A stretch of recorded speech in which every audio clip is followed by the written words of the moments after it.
Hello everyone, welcome back to my channel. তো আজকে আমি তোমাদের সামনে যেই রেসিপিটা নিয়ে এসেছি সেটা হচ্ছে একটা মজাদার চিড়ার রেসিপি। তো চলো চটপট এই রেসিপিটা জেনে নেই যে কিভাবে বানানো যাবে। ঘরে থাকা সামান্য কিছু উপকরণ দিয়ে এই রেসিপিটা বানানো যাবে। তো প্রথমেই লাগবে চিড়া। তো দেখো চিড়াটাকে আমি ভালো করে ধুয়ে নিয়েছি। আর লাগবে পেঁয়াজগুলোকে ভালো করে এরকম পাতলা পাতলা করে কেটে নিতে হবে। তারপরে লাগবে একটু লঙ্কা, ম্যাগি মশলা আর দুটো ডিম। তো চলো প্রথমে নিয়ে নিয়েছি কড়াই, আর কড়াই নিয়ে তাতে নিয়ে নিলাম তেল। এবার তেলের মধ্যে ডিম দুটোকে ভালো করে ফেটিয়ে দিয়ে সেইটাকে ভুজিয়া বানিয়ে নিতে হবে।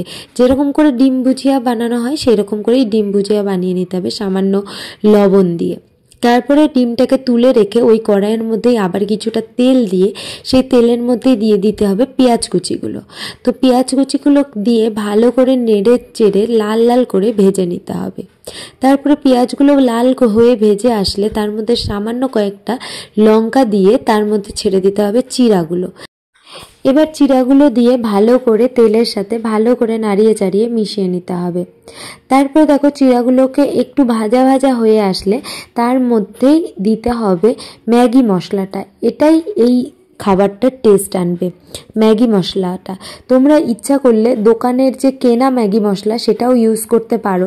তো আমার কাছে ছিল না বলে আমি বাড়িতেই ম্যাগির প্যাকেট ছিল, সেই ম্যাগির প্যাকেট থেকে আমি দুটো মশলা বের করে নিয়েছি। তারপরে দেখো যে ডিমের ভুজিয়াটা বানিয়ে রেখেছিলাম সেই ডিমের ভুজিয়াটা দিয়ে আবার ভালো করে চিড়াটা নেড়ে চেড়ে আরেকটু সময় ধরে ভেজে নিতে হবে। আর এই সময় পুরো গ্যাসের আঁচটা থাকবে একদম লোতে।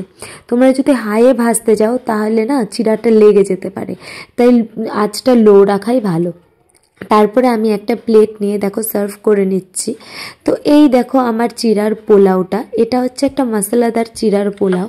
অনেকে অনেকভাবে চিড়ার পোলাও তোমরা তৈরি করে থাকো, তো এইভাবে চটপট একবার তৈরি করে দেখো, ভালো লাগবে। আর বাড়িতে যদি হঠাৎ করে কোনো অতিথি চলে আসে তাহলে তো এইভাবে বানিয়ে দিলে সে খেয়ে মুগ্ধ হয়ে যাবে। তো চলো আজকের ভিডিওটা এইটুকুই, আবার দেখা হবে পরের ভিডিওতে। ততক্ষণের জন্য ভালো থাকবে, সুস্থ থাকবে, আর চলো টাটা।